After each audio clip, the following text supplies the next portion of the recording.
Let me start with something interesting. There's a way for money to grow, even when you're not actively doing anything. You're not working extra hours, you're not running a side hustle, you're not glued to your phone checking stocks every 5 minutes. You just put money somewhere and leave it alone. At first, it grows slowly, almost disappointingly slow.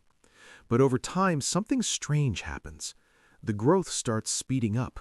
Then it speeds up again. And eventually, it feels like the money has its own momentum. This one idea explains why some people quietly build wealth over time and why credit card debt can spiral out of control. The rule behind both of those things is called compound interest, and once you understand it, you'll start seeing it everywhere in finance. Before we talk about compounding, we need the basic idea: interest. Interest is simply the cost of money. If you borrow money, you usually pay interest. If you save or invest money, you can earn interest. Think of it like renting. When you rent an apartment, you pay rent to live there. When you rent money, you pay interest to use it. But things get interesting when interest starts stacking on top of itself. There's something called simple interest. Simple interest means you only earn interest on the original amount. Let's say you invest $1,000 and it earns 10% per year. After 1 year, you earn $100. Year 2, another $100. Year 3, another $100. Every year is the same.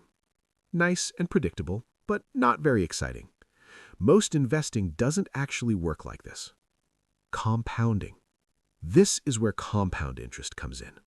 Compound interest means you earn interest not only on the original money, but also on the interest you already earned. Your money starts making money. Then that money starts making money too. Let's use our running example, $1,000 investment. Year 1, $1,000 grows to $1,100. Year 2, now the interest applies to $1,100, so it becomes $1,210. Year 3, interest now applies to $1,210. So the growth keeps getting bigger. You didn't add any extra money, but the gains slowly increase. That's compounding. The part that tricks people. In the beginning, compounding looks kind of boring. If you start with a $1,000 investment, the first few years won't feel life-changing. Maybe it becomes $1,200, maybe $1,400. That's nice, but it's not exciting. And because humans love fast rewards, a lot of people lose patience here. But compounding isn't designed to impress you early. It's designed to reward time. Compound growth doesn't move in a straight line. It moves in a curve, slow at first, then faster, then suddenly much faster. Think about a snowball rolling down a hill. At the top, it's small, but as it rolls, it picks up more snow. Now it's bigger. Now it gathers even more snow. Eventually, it becomes massive. Your $1,000 investment is the snowball. Time is the hill, and the longer it rolls, the bigger it gets. Time is the real advantage. Most people think investing success comes from putting in huge amounts of money, but the real advantage is often time. Compound interest loves time. The longer money stays invested, the more opportunities it has to grow and then grow again.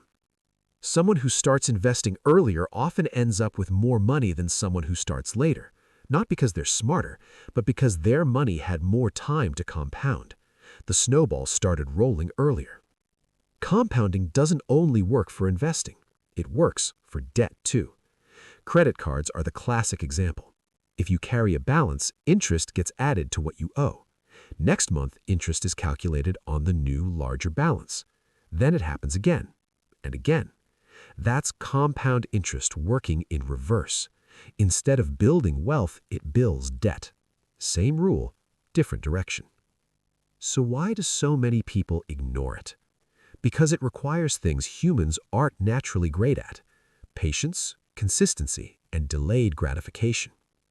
We live in a world built around instant results, instant entertainment, instant shopping, instant dopamine.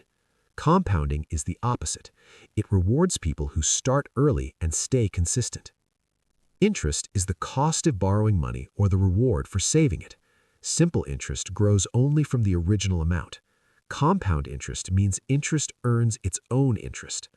Growth starts slow but accelerates over time. The longer money compounds, the stronger it becomes. Our $1,000 investment keeps growing faster the longer it stays invested. Debt compounds too, which is why credit cards can become dangerous. And patience is the real secret behind the entire system. Compound interest doesn't look impressive in the beginning. In fact, it can feel almost pointless. But over long periods of time, it becomes one of the most powerful forces in finance. A tiny snowball slowly turning into something massive, all because it kept rolling. So here's something worth thinking about. If compound interest rewards time more than anything else, then the real advantage isn't being rich, it's starting early. If this video made compounding finally click, comment "snowball" below and subscribe because next time we're breaking down how the stock market actually works in plain English.